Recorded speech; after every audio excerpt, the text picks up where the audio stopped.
po sa ating lahat. Ako po si Brian D. Mendoza at ito po aking daily devotion ngayong araw, August 28, 2025. Ngayong araw po natin yung series which is a seminar edition. Specifically, ang topic po natin for this day is about righteousness.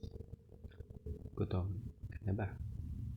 Now, ang ating talata po ay mga sa Psalm chapter 145 verse 17. Sabi po rito, basahin ko po. The Lord is righteous in all His ways, and faithful in all He does. Napakatikas manawakan ko na yung sabihin ng talatang ito. Ngayon patay-patid ako sa ating teaching for today. Ang Diyos po natin, He is holy, and hindi po niya ito-tolerate ang kasamaan. Evil may seem to flourish for a time, pero ang pangako po ng Diyos, itong kasamaan dito will come to an end. That's why it is not enough for us to simply, go along with an evil culture. So kapag nagkasala po tayo, when we remain silent or refuse to turn away from it, hindi dapat natin hayaan yung ganun mangyari. So instead, nangyayari po, God calls us to pursue righteousness with the same urgency that we pursue food and water. So gaya po ng pagkain and water, dapat we pursue it with urgency. So just like our bodies po, they can survive without daily nourishment. So yung soul po natin, it can't thrive without a deep hunger for righteousness. Ngayon po tayo ako sa ating application. So ano nga ba yung dapat natin gawin or apply sa ating mga buhay?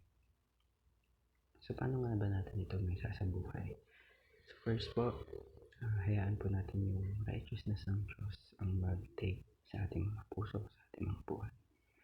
So meaning it has to begin sa loob natin before natin ito mapakita. Dalawa po, wag lamang natin basta-basta i-follow yung mga patterns ng ungodly culture. So even if it is in your own home, meaning sa sariling pamilya, dapat you stand firm in what honors our God. Dapat na make sure natin na na-honor natin na glorify natin ang ating Diyos sa anumang gawin natin. Third po, ikatlo, panatilihin po natin na yung kaluluwa natin ay gutom and uhaw sa pagiging righteous. Meaning, let's make it a daily pursuit. Hindi lamang basta-bastang parang isang beses lamang tapos after that parang wala na. So dapat araw-araw tayong gutom and uhaw sa pagiging righteous.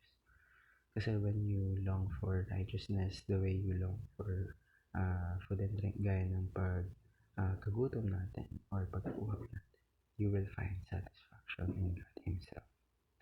Naway marami po tayong natutunan sa araw na ito.